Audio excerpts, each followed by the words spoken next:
So, content is king. So you've probably heard it a million times before and you're probably wondering just why people say it so much. Well, my name is Wade McMaster, and in this video we're going to be talking about, just briefly, exactly why people say content is king and why it's something you do need to remember, despite the fact that it's a really annoying quote. Okay, so the idea behind the phrase content is king is basically that if you don't have good content, then any of your efforts that you're going to do to promote that content is pretty much just going to be a waste. So the way it works is, basically, imagine you have some really poor content. You might think it's good, but let's say that it's really bad, it's got no value, and no one really wants to read it. If you go into a room of people and tell people about it, if you promote it everywhere, you put links and posters and you let everyone in the world know about this thing that you've done, despite the fact that it's just completely useless, a lot of people are going to look at it and go, well, that's just useless. There's no reason for me to be here, and they're going to get out. And other people who go, well, hey, was that any good? They're going to say, no, it was horrible. No one's going to stick around and consume it. No one's going to read it or watch it. No one's going to listen. And they're going to tell other people about how bad it is. So it's this funny situation where you can have the best marketing strategy in the world, but if what you've got is absolute garbage, the word's going to get around, and sooner or later, no one's going to respond to it. But let's flip it around a little bit. Let's imagine you've got some really good content and you don't promote it. So maybe no one sees it, which is obviously horrible. But if a number of people see it, just a few, and it's really good, chances are they may tell someone about it. And all it takes is that to start happening. The content can start to promote itself, because if one person tells another person, that means two people know, they go off and tell another one or two people. Before you know it, that effect is multiplying, because that content is so good that everyone wants to know about it. It offers value. Before you know it, the promotion, the word of mouth takes over, and the content, because it delivers such value, actually draws a crowd. So when you took those two things separately, look at that behavior. You got one where you got a bunch of people who can see it and they just turn away because they're not interested in it. And the other, you got only a couple of people looking at it, and all it takes is that word of mouth for that to build. It sort of illustrates why the content, the value of the content, what you deliver is actually important. So basically, content is currency. And anytime someone lands on a bit of content, like a video, blog post, podcast, whatever it is, they're looking for information, they're looking for some kind of value, and it's very much just up to you to deliver that value. Even if you're trying to get them to do something else, like sign up for a newsletter or buy a product, you still have to give people what they want first before they'll warm up and then take that next step.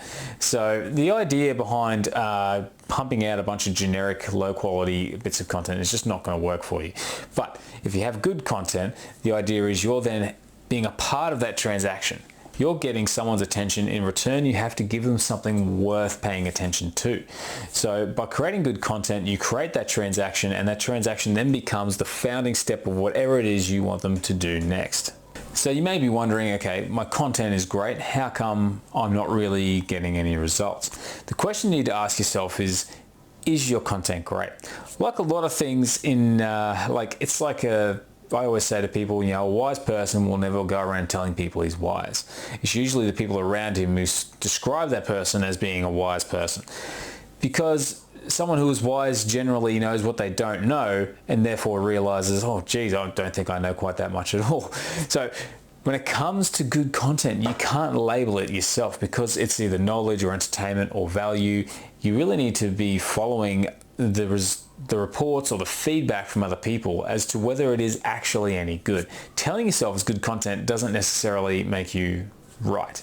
So you need to ask yourself, okay, look, first of all, get someone to look at it and tell you what they think, especially if they're someone somewhat relevant to who you're trying to target, because then they'll be able to tell you, oh yes, this information is awesome, or look, hey, that's the same stuff I read everywhere. Because you need to ask yourself, can I offer more value with what I'm doing? Is there any way I can make this even more valuable by adding information to it or delivering it in a different way? Is it simple enough to read, easy, or simple enough to understand? Also, other things like competition. Is the space crowded? If everyone is offering the same solution as you, you've got to basically somehow try and beat out the other competition to get attention, which on the internet, if you're talking about millions of blogs out there, sometimes there are, well, think about fitness blogs or fitness YouTube channels. There are literally thousands, if not millions of these. And if you're someone trying to compete, you have to be a cut above the rest to stand out. So is your space crowded? Are you offering more value than other people? Also, are you cutting out the fluff? Sometimes there's fluff in there that makes things boring, and you want to have that high signal to noise ratio. You want to make sure that what people are getting, they can see value, value, value, value. If you offer a little bit of value and just sort of like nothing happens and then a bit of value down here, it's sort of spread a bit thin.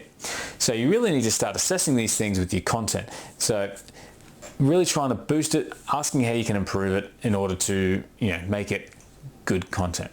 So that's not a very in-depth video for today, but something to think about. Really ask yourself, is this content that I'm creating any good? Is it better than the competition? Is it something, can I get someone to look at it and tell me what they think? Because if you don't do that, then it's just not going to work. And that's why content is king, because you need to be this person who delivers value so people get what they want, because they won't do anything else. They'll simply turn around and leave. They won't go through and consume your content if you don't offer value. So content is king. I hope you enjoyed the video for today. If you did, please give it a like. Otherwise, if you want more like this, consider subscribing, and I hope to see you again soon. Enjoy the rest of your day.